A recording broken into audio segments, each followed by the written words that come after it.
Hello friends, எல்லோரும் எப்படி இருக்கீங்க? நான் உங்கள் விஜய். இன்னைக்கு உங்களுக்கு ஒரு சூப்பரான ஸ்வீட் ரெசிபிங்க, பால் கொழுக்கட்டை. அதுவும் நான் இதில் ஜவ்வரிசியும் கூட சேர்த்து பண்ணியிருக்கேன்.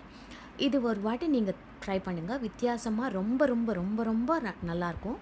நீங்கள் இந்த விநாயகர் சதுர்த்திக்கு இந்த பால் கொழுக்கட்டை செஞ்சு பாருங்கள். இது ரெகுலராக நம்ம செய்கிற மெத்தட் இல்லாமல் நான் கொஞ்சம் ஜவ்வரிசியும் கூட சேர்த்து செஞ்சுருக்கனால இன்னும் அட்டகாசமாக இருக்கும்.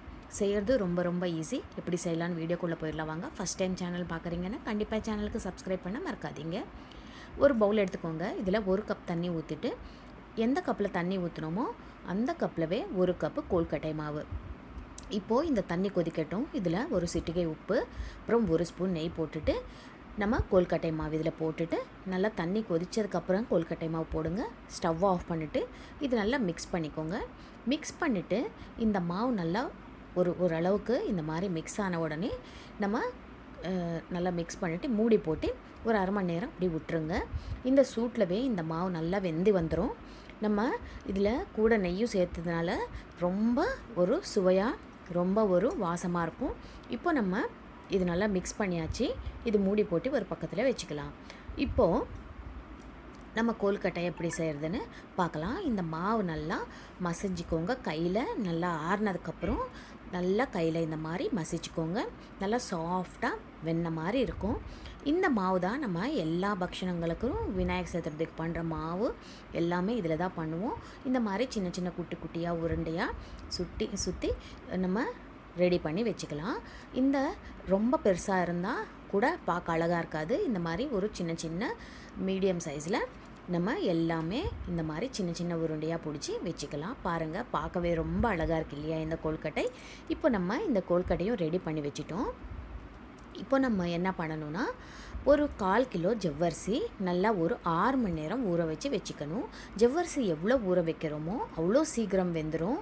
அதுவும் இல்லாமல் இது நல்லா முத்து முத்தாக நல்லா பார்க்கறதுக்கு அழகாக இருக்கும்.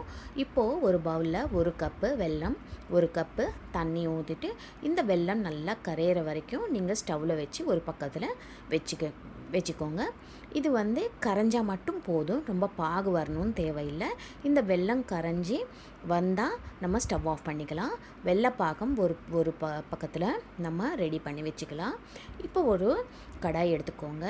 இந்த கடாயில் நம்ம ஊற வச்ச ஜவ்வரிசி கூடவே 1 கப்பு தண்ணியும் ஊற்றிக்கோங்க. இந்த ஜவ்வரிசி ஒரு 5 நிமிஷத்தில் சீக்கிரம் வெந்துடும். ஏன்னா நம்ம ஊற வச்சுருக்கிறதுனால. அதனால் நீங்கள் இந்த ஜவ்வரிசி மிக்ஸ் பண்ணிங்க. பாருங்கள், முத்து முத்தாக எவ்வளோ அழகாக வெந்திருக்கு.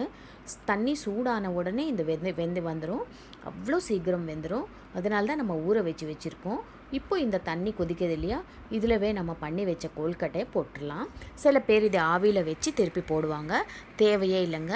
நீங்கள் இந்த மாதிரி கொதிக்கிற தண்ணியில் ஊற்றி போட்டாலே நல்லா வெந்து வந்துடும்.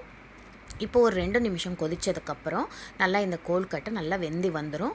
இப்போ நம்ம இதில் நம்ம வெள்ளைப்பாக்கு ரெடி பண்ணி வச்சுருக்கோம் இல்லையா, அந்த வெள்ளைப்பாக்கு இதில் ஊற்றிடலாம். இந்த வெள்ளைப்பாக்கு ஊற்றினதுக்கப்புறம் இது ஒரு 5லேருந்து 7 நிமிஷம் நல்லா கொதிக்கட்டும். இந்த வெள்ளைப்பாக்கு இந்த கொழுக்கட்டைக்குள்ளே நல்லா இழுத்துக்கும்.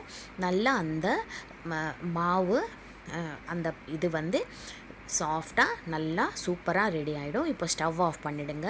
இதில் ஒரு 1/2 கப்பு தேங்காய் பால், இல்லைன்னா நார்மல் பால் கூட நீங்கள் ஊற்றிக்கலாம். தேங்காய் பால் ஊற்றுனீங்க இன்னும் ரொம்ப நல்லாயிருக்கும். தேங்காய் நல்லா ஒரு 1/2 மூடி தேங்காய் மிக்சியில் நல்லா அரைச்சிட்டு ஃபஸ்ட்டு வர தேங்காய் பால் இதில் ஊற்றிட்டிங்கன்னா அவ்வளோ அட்டகாசமாக இருக்கும். நார்மலாக இதில் நார்மல் பால் கூட ஊற்றுவாங்க. காசி ஆற வச்ச பாலும் ஊற்றிடலாம்.